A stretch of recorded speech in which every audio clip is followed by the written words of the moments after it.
श्रीरामरक्षास्तोत्रम्। श्रीगणेशाय नमः। ॐ अस्य श्रीरामरक्षास्तोत्रमन्त्रस्य बुधकौशिकऋषिः श्रीसीतारामचन्द्रो देवता अनुष्टुप् छन्दः सीताशक्तिः श्रीमान् हनुमान् कीलकम् श्रीरामचन्द्रप्रीत्यर्थे रामरक्षास्तोत्रजपे विनियोगः। अथ ध्यानम्। ध्यायेदाजानुबाहुं धृतशरधनुषं बद्धपद्मासनस्थं पीतं वासोऽवसानन् नवकमलदलस्पर्धिनेत्रं प्रसन्नं वामाङ्कारूढसीतामुखकमलमिलल्लोचनं नीरदाभन्नानालङ्कारदीप्तं दधतमुरुजटामण्डलं रामचन्द्रम् इति ध्यानम्। चरितं रघुनाथस्य शतकोटिप्रविस्तरम् एकैकमक्षरं पुंसां महापातकनाशनं ध्यात्वा नीलोत्पलश्यामं रामं राजीवलोचनं जानकी लक्ष्मणोपेतं जटामुकुटमण्डितं सासितूणधनुर्बाणपाणिन्नक्तं चरान्तकम् स्वलीलया जगत्त्रातुमाविर्भूतमजं विभुं रामरक्षां पठेत् प्राज्ञः पापघ्नीं सर्वकामदां शिरो मे राघवः पातु बालं दशरथात्मजः कौसल्येयो दृशौ पातु विश्वामित्रप्रियश्रुती घ्राणं पातु मखत्राता मुखं सौमित्रिवत्सलः जिह्वां विद्यानिधिः पातु कण्ठं भरतवन्दितः स्कन्धौ दिव्यायुधः पातु भुजौ भग्नेशकार्मुकः करौ सीतापतिः पातु हृदये जामदग्न्यजित् मध्यं पातु खरध्वंसी नाभे जाम्बवदाश्रयः सुग्रीवेशः कटी पातु सक्थिनी हनुमत्प्रभुः ऊरू रघूत्तमः पातु रक्षः कुलविनाशकृत् जानुनी सेतुकृत् पातु जङ्घे दशमुखान्तकः पादौ विभीषणश्रीदः पातु रामोऽखिलं वपुः एतां रामबलोपेतां रक्षां यः सुकृती पठेत् सचिरायुः सुखी पुत्री विजयी विनयी भवेत् पातालभूतलव्योमचारिणश्छद्मचारिणः न द्रष्टुमपि शक्तास्ते रक्षितं रामनामभिः रामेति रामभद्रेति रामचन्द्रेति वा स्मरन् नरो न लिप्यते पापैर्भुक्तिं मुक्तिं च विन्दति जगज्जैत्रैकमन्त्रेण रामनाम्नाभिरक्षितं यः कण्ठे धारयेत्तस्य करस्थाः सर्वसिद्धयः वज्रपञ्जरनामेदं यो रामकवचं स्मरेत् अव्याहताज्ञः सर्वत्र लभते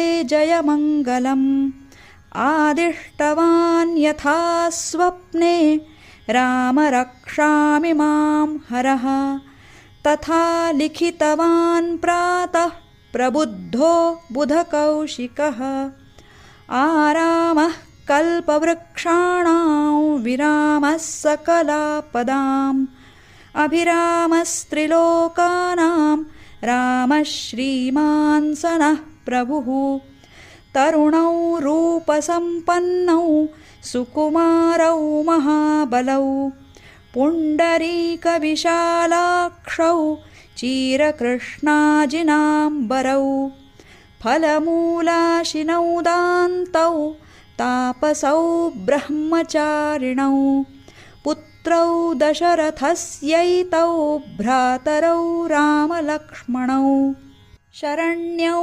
सर्वसत्त्वानां श्रेष्ठौ सर्वधनुष्मतां रक्षः कुलनिहन्तारौ त्रायेतान्नो रघूत्तमौ आत्तसज्जधनुषा विषुस्पृशा वक्षयाशु गनिषङ्गसङ्गिनौ रक्षणाय मम रामलक्ष्मणावग्रतः पथि सदैव गच्छताम् सन्नद्धः कवची खड्गी चापबाणधरो युवा गच्छन्मनोरथान्नश्च रामः पातु स लक्ष्मणः रामो दाशरथिः शूरो लक्ष्मणानुचरो बली काकुत्स्थः पुरुषः पूर्णः कौसल्येयो रघूत्तमः वेदान्तवेद्यो यज्ञेशः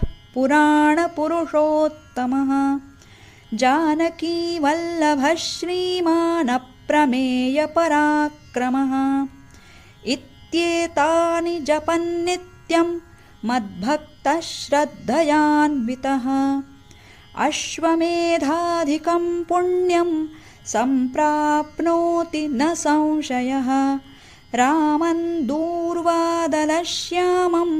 पद्माक्षं पीतवाससं स्तुवन्ति नामभिर्दिव्यैर्न ते संसारिणो नराः रामं लक्ष्मणपूर्वजं रघुवरं सीतापतिं सुन्दरं काकुत्स्थं करुणार्णवं गुणनिधिं विप्रप्रियं धार्मिकं राजेन्द्रं सत्यसन्धं दशरथतनयं श्यामलं शान्तमूर्तिं वन्दे लोकाभिरामं रघुकुलतिलकं राघवं रावणारिं रामाय रामभद्राय रामचन्द्राय वेधसे रघुनाथाय नाथाय सीतायाः पतये नमः श्रीराम राम रघुनन्दन राम राम श्रीराम राम भरताग्रज राम राम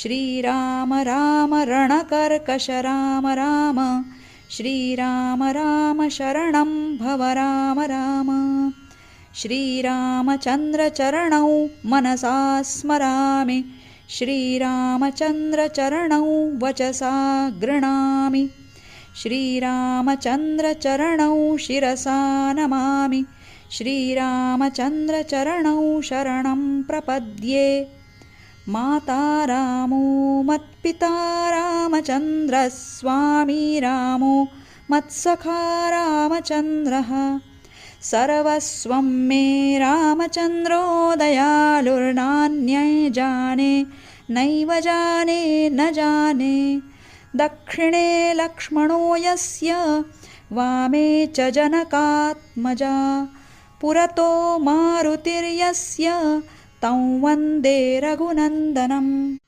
लोकाभिरामं रणरङ्गधीरं राजीवनेत्रं रघुवंशनाथं कारुण्यरूपं करुणाकरन्तं श्रीरामचन्द्रं शरणं प्रपद्ये मनोजवं मारुततुल्यवेगं जितेन्द्रियं बुद्धिमतां वरिष्ठं वातात्मजं वानरयूथमुख्यं श्रीरामदूतं शरणं प्रपद्ये कूजन्तं राम रामेति मधुरं मधुराक्षरम् आरुह्य कविताशाखां वन्दे वाल्मीकिकोकिलम् आपदामपहर्तारं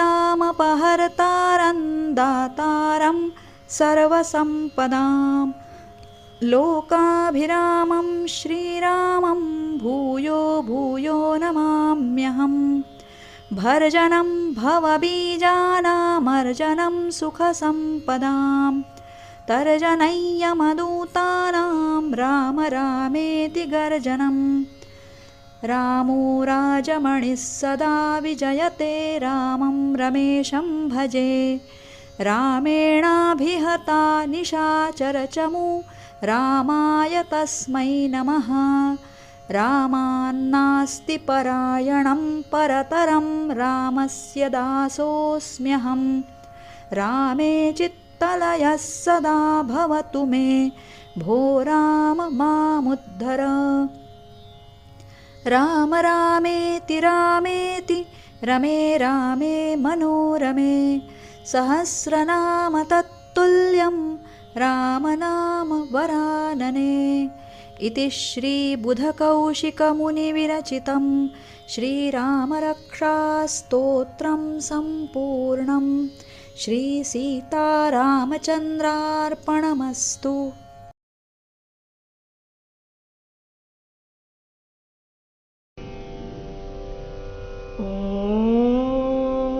श्री परमात्मने नमः। श्रीमद्भगवद्गीता अथ करन्यासः।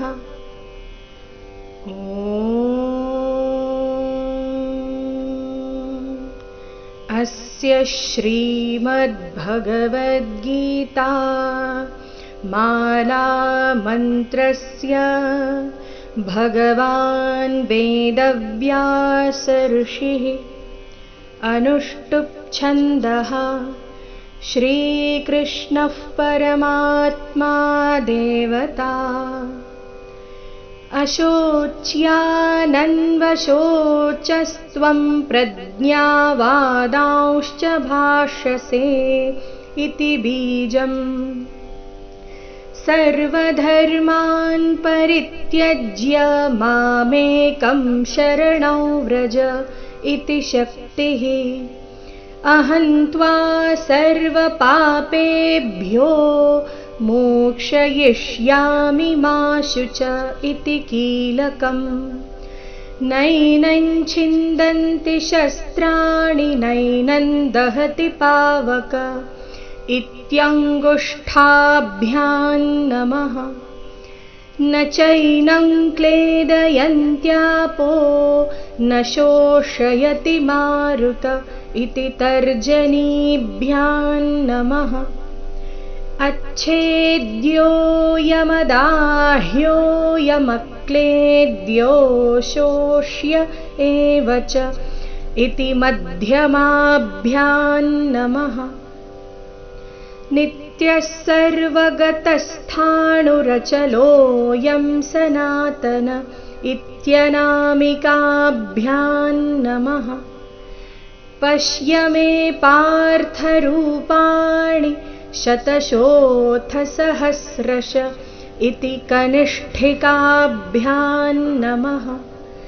नानाविधानि दिव्यानि नानावर्णाकृतीनि च इति करतलकरपृष्ठाभ्यां नमः। इति करन्यासः।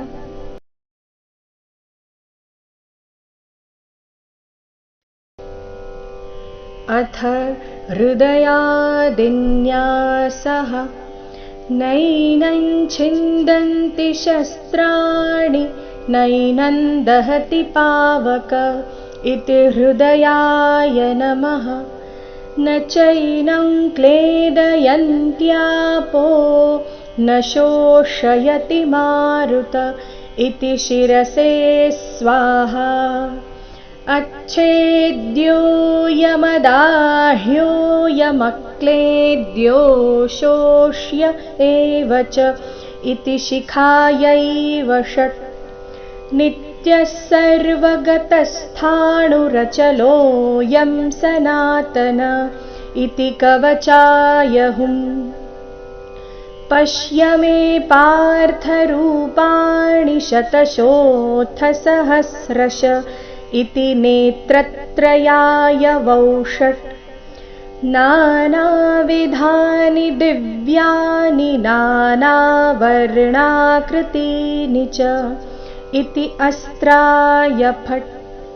श्रीकृष्णप्रीत्यर्थे पाठे विनियोगः।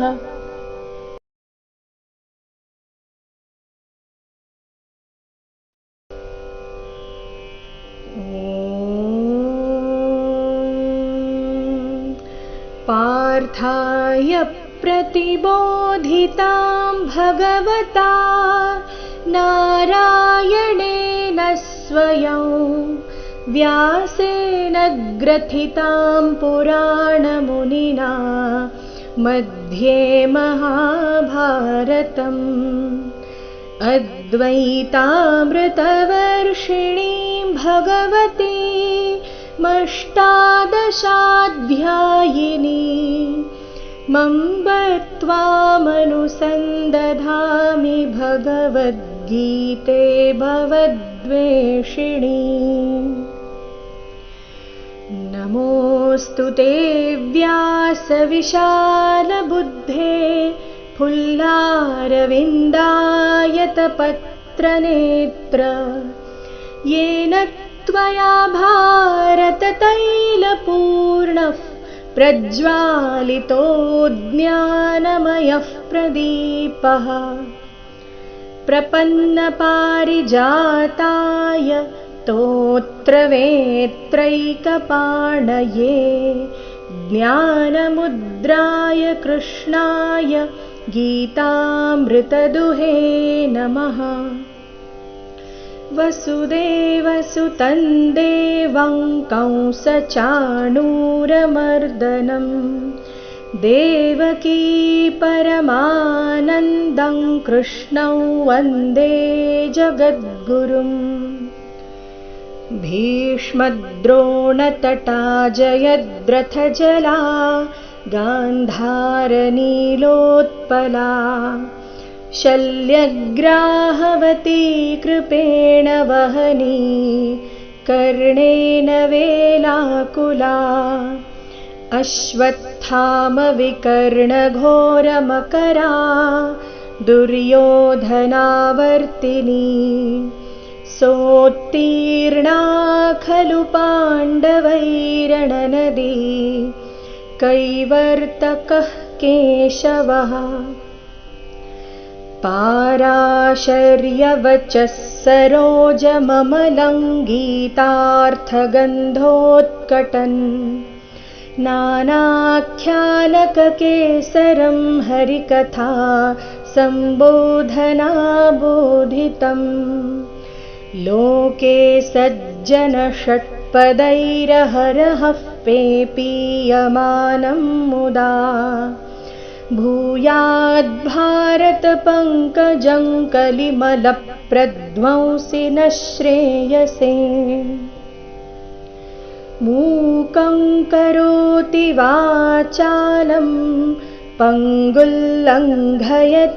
गिरिं यत्कृपातमहं वन्दे परमानन्दमाधवम्।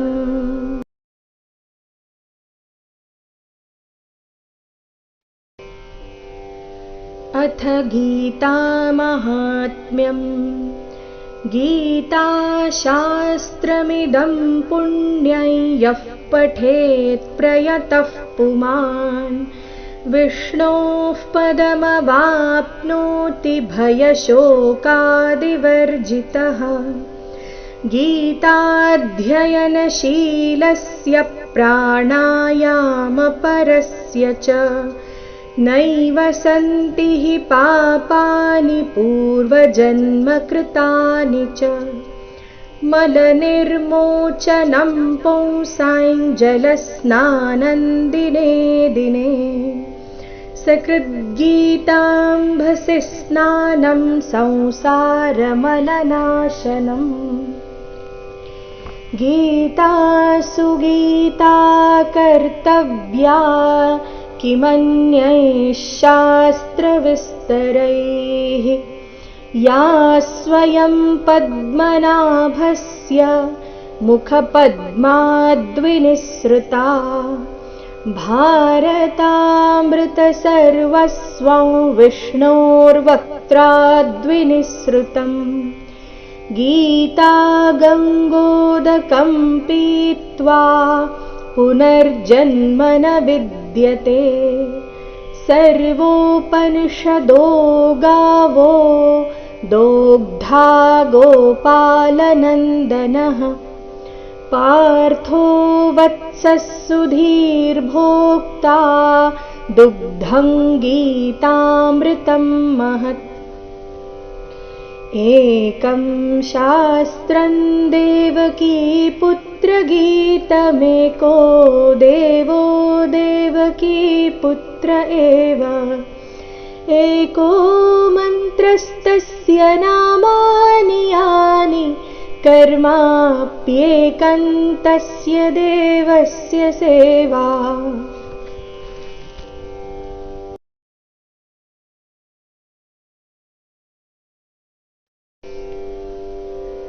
अथ ध्यानं शान्ताकारं भुजगशयनं पद्मनाभं सुरेशं विश्वाधारं गगनसदृशं मेघवर्णं शुभांगं लक्ष्मीकान्तं कमलनयनं योगिभिर्ध्यानगम्यं वन्दे विष्णुं भवभयहरं सर्वलोकैकनाथम्